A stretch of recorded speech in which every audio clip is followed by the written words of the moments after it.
विधानसभा में बोल रहे थे, सब लोग करेक्ट कर रहे हैं, आप कैसा देखते हैं सर? 10 साल के बाद लीडर ऑफ ऑपोजिशन मिला है। हाँ, तो उनके पास स्ट्रेंथ है, उन्होंने 10% उनके पास आ गए, उन्होंने एलओपी बन गए। ये कल विधानसभा की सीढ़ियों पे संजय राउत ने चंद्रकांत पाटिल को कहा है कि अपने को फिर से एक बार साथ आना चाहिए बीजेपी और शिवसेना। देखिए, मैं आपको जैसा बताया ना कि आने वाले कुछ दिनों के अंदर आपको बहुत सारे बदलाव नजर आएंगे उसमें। कौन कब कहाँ आएगा तुमको। एक लास्ट सवाल, अभी आप अधिवेशन में गए होंगे, कौन से? अभी लोकसभा के हाँ गए ना। पिछले 5 साल आपके साथ कोई तो भी बैठता था। हाँ। अभी जब आप गए तो वहाँ पे याद आएगा। मैं यकीनन इम्तियाज जलील मेरे को बहुत याद आया। इम्तियाज जलील मैं जब ओथ लिया तो मेरा ओथ बड़ा फेमस हो गया पूरी दुनिया में। आप लोगों ने, आपका शुक्रिया, बहुत बहुत थैंक यू वेरी मच। नहीं सुने को ठहरो, इम्तियाज जलील मेरे को पैगाम भेजा है, असद भाई आप ओथ लिए और बहुत अच्छा लिए। तो मैं उनको मैसेज करा, यार इम्तियाज तुम्हारी कमी बड़ी महसूस हो रही है। यकीनन मेरे को कमी महसूस हो रही है। हम दो थे भाई, मगर पूरों पे भारी थे हम लोग। मगर ठीक है, अल्लाह का जो फैसला है, मैं अकेला हूं तो लड़ेंगे, कोशिश करेंगे। मैं पहले भी 15 साल अकेले था और अपनी जितनी मुझसे कोशिश हो सकती है इंशाल्लाह मैं कोशिश करूंगा, अपनी बात को रखूंगा। मगर सवाल यह है कि नुकसान किसका हो रहा है, किस कम्युनिटी का नुकसान हो रहा है, किस समाज को आप पॉलिटिकल रिप्रेजेंटेशन उनका रोक रहे हैं। इतना बड़ा प्रदेश है ये, भारत का दूसरा बड़ा प्रदेश है, फाइनेंशियल कैपिटल पूरा देश का इस प्रदेश में है, और वहां से आपका एक मुसलमान एमपी नहीं है। कौन सा सेकुलरिज्म के तुम बाजे बजा रहे हैं? कौन सा मॉरल विक्ट्री ये लोग बोल रहे हैं? इनको तो आईने में अपना चेहरा देखकर बोलना चाहिए moral victory. What moral victory is this? ये मॉरल विक्ट्री नहीं है, this is a victory of Hindutva, this is a victory of majoritarianism. ये है सच्चाई। बस हो गया, बस चल। हाँ सर, चलेंगे क्या? सरकार गिर जाएंगी, मोदी सरकार। दिल्ली की पॉलिटिक्स क्या कहती है सर? एक बात सुनिए, ये जब से उन्होंने प्राइम मिनिस्टर बने 4 जून से, मैं आपको बोला कि इतने 10 से ज्यादा मुसलमानों का मॉब लिंचिंग हो गया। मध्य प्रदेश में, यूपी में कई जगह पर घरों को तोड़ दिया गया। बल्कि आप ही के बिरादरी के मीडिया के लोगों ने एक मॉब लिंचिंग को रिपोर्ट किया तो ये नया कानून के तहत उन पे केस बुक कर दिए। तो अब फ्यूचर में क्या होता है मेरे को नहीं मालूम, मैं तो कोई ज्योतिषी नहीं हूं। मैं अपनी हथेली को देखकर तो बोल नहीं सकता, ना मैं आसमान के तारों को देखकर बोल सकता। मैं जरूर ये बोल सकता हूं कि सबसे ज्यादा तकलीफ में अगर कोई आज है तो भारत के मुसलमान हैं। वो इस बात को समझ नहीं पा रहे हैं, और समझना भी चाहिए। वोट डालने वाले बन गए मगर उनको कोई जिताने वाले तैयार नहीं। पिछले 5 साल में अभी आप अधिवेशन में गए, तुम्हारे को वहां जाने का है। अभी वर्तमान, हाँ, अगर कल बहुमत करने के लिए वोटिंग का वक्त आता है तो आपकी क्या स्थिति है? मतलब आप किसके फेवर में हैं? अरे हम ही तो लड़ रहे हैं मोदी से। घुसपैठी हमारे को बोल दिए, ममता बनर्जी घुसपैठी बोले। मंगलसूत्र छीन के चोरी का हमको देने का किसका बोले? हमको बोले, मुस्लिम कम्युनिटी को बोले। किसकी भैंस चोरी करके दी जाएंगी, चोरी का हमको बोले। अरे पूरा मुस्लिम कम्युनिटी को टारगेट करके बीजेपी ने जीता ना, जितने सीट जीते। सुनिए सब बुलडोजर चल रहा है किसके घर पे? मुसलमानों घरों पे। 8 मुसलमानों का मॉब लिंचिंग हो गया 4 जून के बाद मुसलमानों से। अरे भाई, निशाना तो हम बन रहे हैं ना, तो हम ही तो मुखालिफत कर रहे बीजेपी की। इलेक्शन में भी कर रहे, जान भी हमारी जा रही, घर भी हमारा टूट रहा, बच्चे ही हमारे जेल को जा रहे, तो हम ही तो मुखालिफत कर रहे बीजेपी की।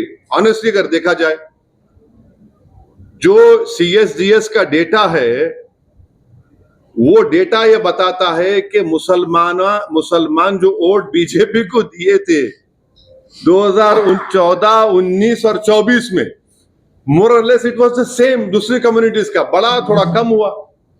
और असदुद्दीन ओवैसी, इम्तियाज जलील जब MP थे हम दोनों, तो 2019 जुलाई में UAPA का अमेंडमेंट लाया गया था, उसकी तो मुखालिफत हम करें।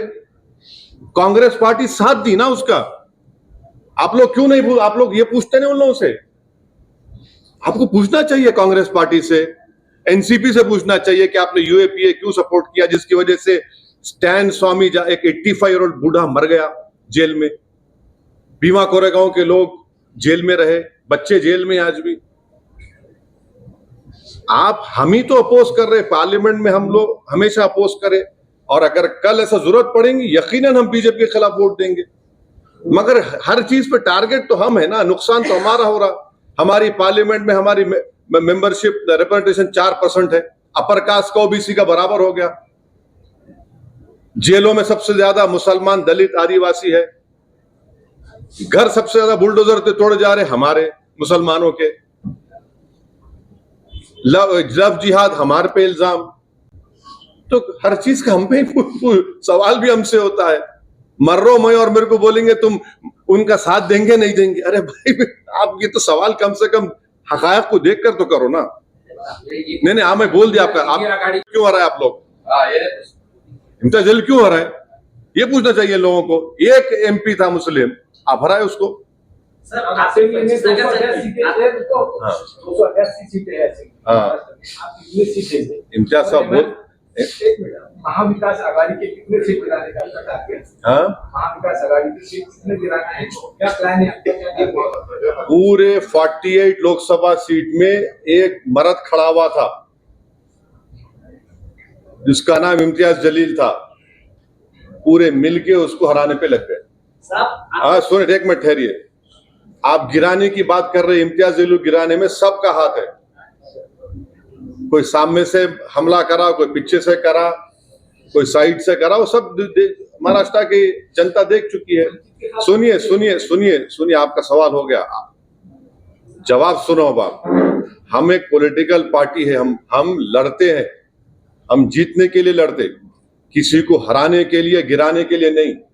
ये कोई कुश्ती का दंगल नहीं है कि चित करके गिरा देना, कि बॉक्सिंग मैच नहीं है पंच मार के गिरा देना। एक जमहूरियत डेमोक्रेसी में एक डेमोक्रेटिक पॉलिटिकल फाइट होती है। प्रकाश अम्बेडकर को आपने 100 सीटें मांगी थी, तब आप साथ में थे। नहीं, आपको नहीं, आप झूठ बोल रहे हैं, आपको नहीं मालूम, झूठ बोल रहे हैं आपको झूठ बोल रहे हैं। देखिए आप सवाल करिए, अपना ऑब्जर्वेशन मत दीजिए, आपका ऑब्जर्वेशन है बाहर लेके जाइए। एज अ जर्नलिस्ट आप सवाल करिए, मैं सुनने तैयार हूं, मगर अलायंस क्यों टूटा जब मैं किताब लिखूंगा बताऊंगा आपको, मगर हमारी वजह से नहीं टूटा अलायंस। अरे ये आप लोग मेरे को न्यूज बनाने के लिए मेरे को क्यों इस्तेमाल करते हैं यार? नहीं ऐसा कोई है ही नहीं प्रोग्राम, हमारा यही प्रोग्राम है। अभी आप लोग जा रहे थे बोल के जल्दी हम प्रेस कॉन्फ्रेंस कर लिए आपकी सहूलत के लिए, ताकि हमारी न्यूज भी आ जाए। उनका बड़ा मालूम हुआ मेरे को आने पर मालूम हुआ। महाराष्ट्र में एक योजना है लाडली बहन, लेकिन लाडली बहन बोल के एक योजना महाराष्ट्र सरकार ने जारी की है। उसमें एक मनसे के नेता ने ऐसा कहा है कि इसका लाभ जो है तो मुस्लिम को ना दी जाए, क्योंकि उनको 2 बीवी रहते थे, उनको बच्चे ज्यादा रहते हैं, उनको 4 बीवी। अच्छा, तो जिसकी मिस्ट्रेस है थी उसको भी मिलना नहीं मिलना, जिसके माने जो शादी नहीं करके लिव इन रिलेशनशिप करके बच्चे भी हो जाते हैं, उनको मिलना नहीं मिलना। हाँ, अब आप बोलेंगे नहीं, जो बाप शराब पीता उसकी बेटी को नहीं मिलना, तो पूरे के पूरे आउट हो जाएंगे। फिर तो तानिक पूरा पीते 6 बजते की। ये हर चीज मुसलमान को ला लेना कि बच्चे ज्यादा पैदा करते, क्या वही बोलना बच्चे ज्यादा पैदा करते, वो पागल है बोलने वाला। उन्हें अगर पढ़ लिखता, थोड़ा नेशनल फैमिली हेल्थ सर्वे पढ़ लेता वो दीवाना, तो उसकी आंख खुल जाती कि टीएफआर रेट गिरा है। तो जाहिल है उन्हें, उसको सिर्फ एक ही 1 पॉइंट एजेंडा है, नफरत करो मुसलमानों से। जैसा नरेंद्र मोदी अपना भाषण बोले थे पार्लियामेंट में कि घुसपैठी है, बच्चे ज्यादा पैदा करते और मंगलसूत्र छीन के ले जाएंगे, भैंस खींच कर लेके जाएंगे, तो उन्होंने बोल रहे ज्यादा बच्चे पैदा करते। अरे प्यारे, तुम जिसके इशारों पर कठपुतली बने हुए हैं, नरेंद्र मोदी को भी 6 भाइयां हैं, अमित शाह को 6 बहनें हैं। अब उसका जिम्मेदार कौन है? अब कौन जिम्मेदार है उसका, बोलो ना। तो ये इनका नफरत है। अगर वो एम्पिरिकल एविडेंस पढ़ते तो खैर आपके जरिए से उनको ज्ञान मिल गया आज। ममता बनर्जी का सर और कहा कि भाई सरकार साथ में थे इसलिए जीते थे।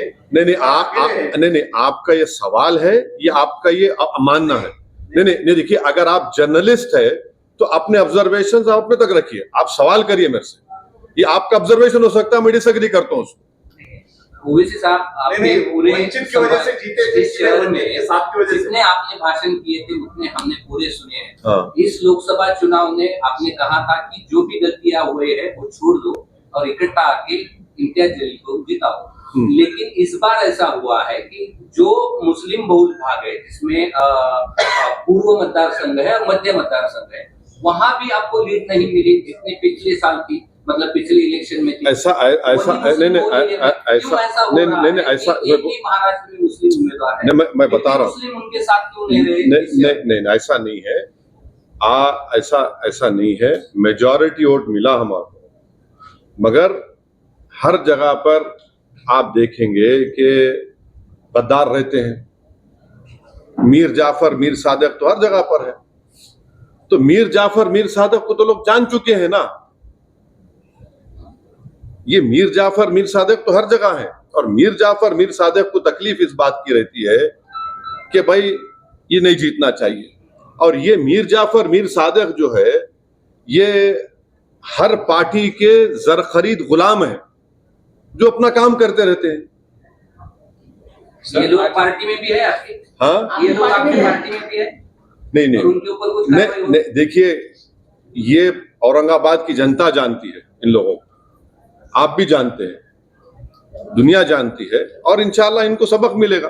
सर, आज मनोज जरांगे साहब औरंगाबाद आपको साथ लेके जाके बात करता हूं मैं हमेशा जो है, मैं जरांगे साहब, देखिए सुनिए एक मिनट, मैं जरांगे साहब को मुबारकबाद देता हूं कि उन्होंने खड़े हुए अपने समाज के लिए, और उनके खड़े रहने की वजह से 8 मराठा एमपी को उन्होंने कामयाब कर दिया।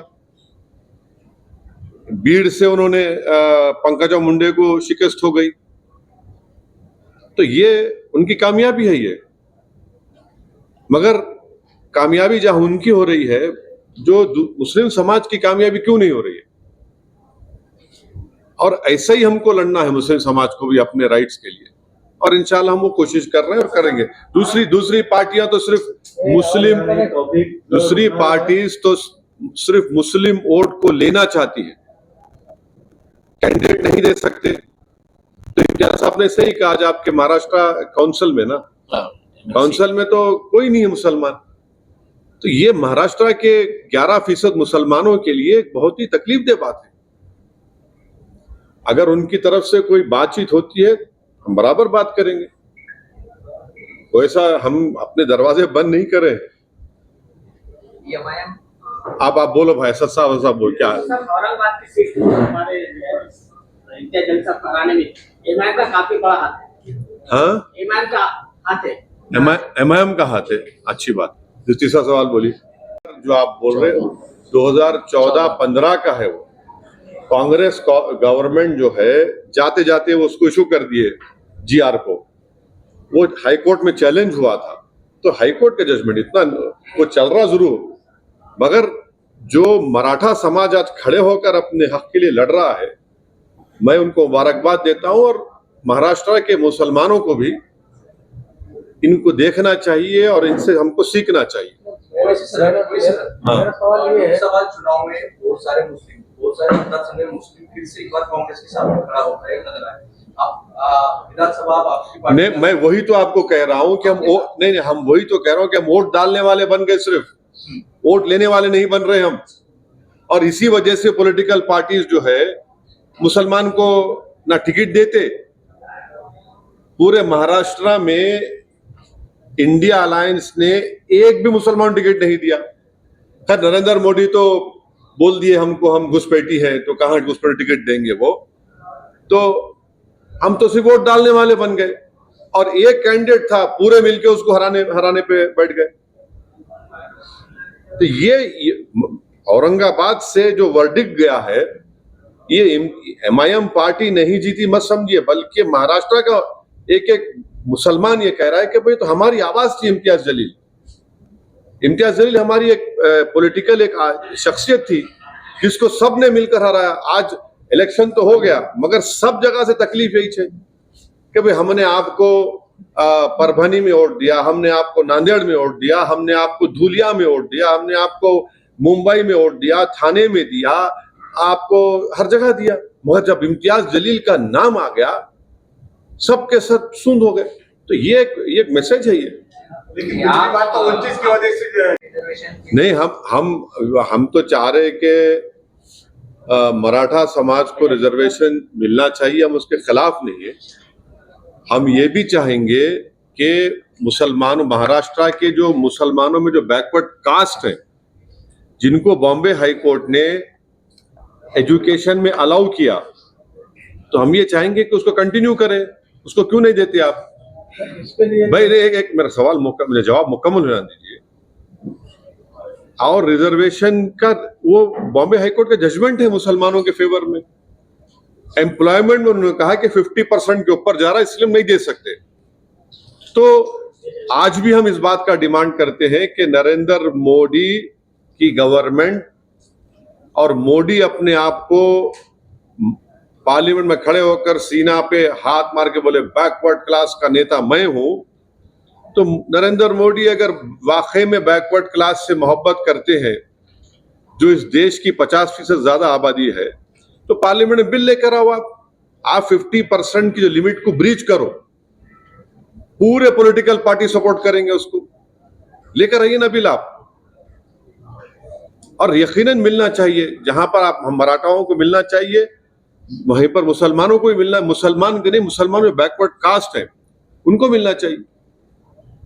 लेकिन 24 साल का अरसा गुजर चुका है, 1999 में हाईकोर्ट बोलिए आपकी देखिए, अभी आज के दिन हमने एक रिव्यू लिया है कि कहाँ कहाँ पे हम स्ट्रांग हो सकते हैं, कहाँ कहाँ पर।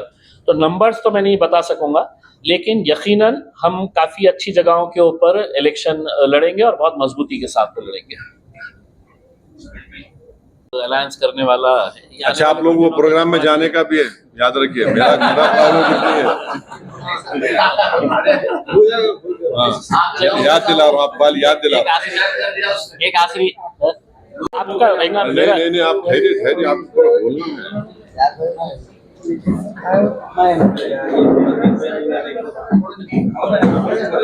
ओके, ऐसा है ना कि मैं हमारे जरांगे साहब की बड़ी इज्जत करता हूं और मैं उनको मुबारकबाद भी देता हूं कि उनके इस आंदोलन की वजह से 8 मराठा एमपीज कामयाब हुए मराठवाड़ा में। और महाराष्ट्र में एक भी मुसलमान एमपी नहीं है।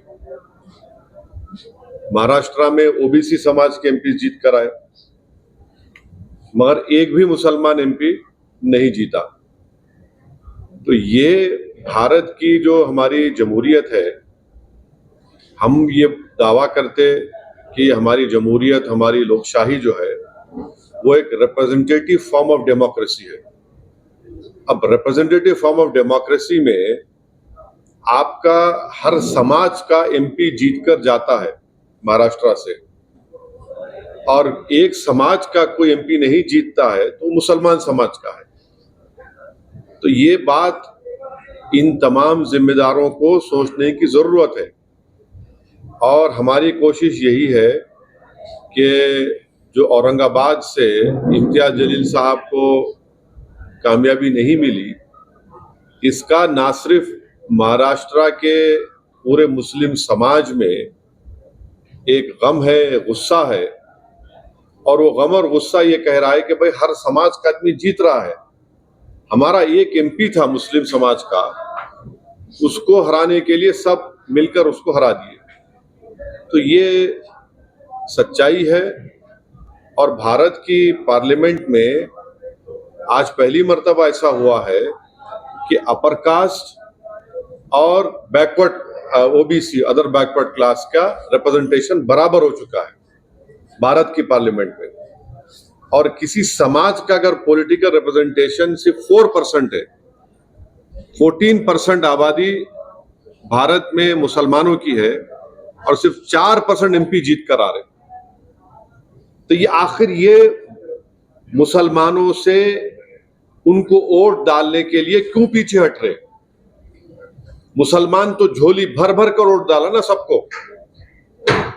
हम सब जब डाल रहे हैं वोट, तो हमको क्यों नहीं वोट डालते? तो ये सवाल मेरा ये तमाम पॉलिटिकल पार्टी से, ये तमाम लीडर से, और ये सवाल मुसलमानों को भी सोचना है। हम वोट डालने वाली मशीन तो नहीं है ना, हम तो एटीएम नहीं है कि तुम आओ और हमको दबा दो और हम डालते जाए वोट। तो ये आपके सवाल का जवाब ये है। आज पूरे महाराष्ट्र के जितने भी ज़िले हैं, उन ज़िलों के जितने भी हमारे मजलिस इत्तेहादुल मुस्लिमीन के पदाधिकारी है, ऑफिस बेरर्स है, उन सबको यहाँ पर बुलाया गया था और एक रिव्यू लिया गया है कि कौन कौन से डिस्ट्रिक्ट के अंदर कहाँ पे कैसी पोजीशन है। आने वाले विधानसभा इलेक्शन को देखते हुए कहाँ कहाँ पर मजलिस इलेक्शन लड़ सकती है, कौन कैंडिडेट हो सकते हैं, इन बातों के ऊपर चर्चा की गई है। बहुत पॉजिटिव रहा है और जो लोगों का एंथुजियाज़म, जो लोगों का जोश है, वो यकीनन जोश बरकरार है। लोगों के अंदर इस बात को लेकर नाराज़गी है कि विधान परिषद के इलेक्शन के अंदर जिस तरीके से सो कॉल्ड सेक्युलर पार्टीज का जो रवैया रहा है पार्लियामेंट विधान परिषद के अंदर भी और लोकसभा के इलेक्शन के अंदर भी, हमने हमेशा से ये मांग की थी कि हमारा रिप्रेजेंटेशन होना चाहिए पार्लियामेंट के अंदर भी और असेंबली के अंदर भी। तो अगर आपको टिकट ही नहीं दिया जा रहा है तो आप सोचिएगा कि आपका इस्तेमाल सिर्फ है तो वोट बैंक के तहत किया जा रहा है। आप वोट देते रहो और वही चीज़ बाज़ाब्ता अच्छी तरह से जानते हुए कि लोकसभा के अंदर ये जो secular party, so called secular parties को जो वोट मिला है, उसके अंदर मुसलमानों का, दलितों का कितना बड़ा कंट्रीब्यूशन रहा है। इसके बावजूद भी उनका एहसान चुकाने के लिए विधान परिषद के मौके के ऊपर एक भी कैंडिडेट खड़ा नहीं किया और आज तकरीबन 40 साल के बाद ऐसी सिचुएशन आ गई है कि मुस्लिम मुक्त विधान परिषद महाराष्ट्र की हो गई है। तो ऐसे हालात के अंदर मजलिस पूरे महाराष्ट्र का रिव्यू ली है। बैरिस्टर असदुद्दीन अवैसी साहब आए हैं, हमारे हैदराबाद के एमएलए बलाला साहब आए हैं और सभी डिस्ट्रिक्ट के जितने भी ऑफिस बेरर्स हैं उनके साथ चर्चा हुई है और बहुत जल्द इसके ताल्लुक से फैसले लिए जाएंगे। देखिए, आज की पोजीशन के अंदर तो हम अकेले हैं। अगर कहीं पर कोई अलायंस की अगर बात होती है, कहीं से कुछ चर्चा शुरू होती है, तो उसको पार्टी के अध्यक्ष असदुद्दीन अवैसी साहब के साथ चर्चा करके उसके ताल्लुक से डिसीजन लिया जाएगा। लेकिन आज की पोजीशन के अंदर ऐसा किसी के साथ कोई बातचीत चालू नहीं है। कुछ दिन पहले मनोज जरांगे जी ने कहा था कि महाराष्ट्र में मुस्लिम, दलित और बाकी जो पिछड़े वर्ग है उनको साथ लेकर महाराष्ट्र के आने वाले चुनाव वो लड़ने वाले हैं। तो एमआईएम इसके बारे में क्या सोचती है, क्या सोच है मनोज जरांगे जी की इस पर्याय के बारे में? वो इसे साथ वर्किंग प्रेसिडेंट है, बोल नहीं, देखिए, एमआईएम को भले ही आप एक अलग नज़रिए से देखते हैं, लेकिन हम ऐसा कास्ट बेसिस के ऊपर कि ये जाति के लोगों के साथ में मिलकर हम इलेक्शन लड़े। हमारे पास आज के दिन है तो अलग अलग जाति, धर्म और मजहब के लोग जो है वो एमआईएम के साथ जुड़ रहे हैं। तो जरांगे पाटिल साहब ने जो कहा है, आने वाले वक्त के अंदर पॉलिटिकल सिचुएशन सिनेरियो क्या होने वाला है ये देखने को मिलेगा। हर रोज कुछ ना कुछ महाराष्ट्र के अंदर पॉलिटिकल डेवलपमेंट हो रहा है। आज जो एक पार्टी के अंदर है वो रात होए तक दूसरी पार्टी में चले जाता है, सुबह होए तक तीसरी पार्टी में चले जाता है। तो अगले कुछ दिनों के अंदर बहुत कुछ बदलाव आने वाला है। उसके बाद डिसीजन लिया जाएगा अगर किसी को साथ में लेकर चलना है तो। संजय राउत ने एक सेकंड, ये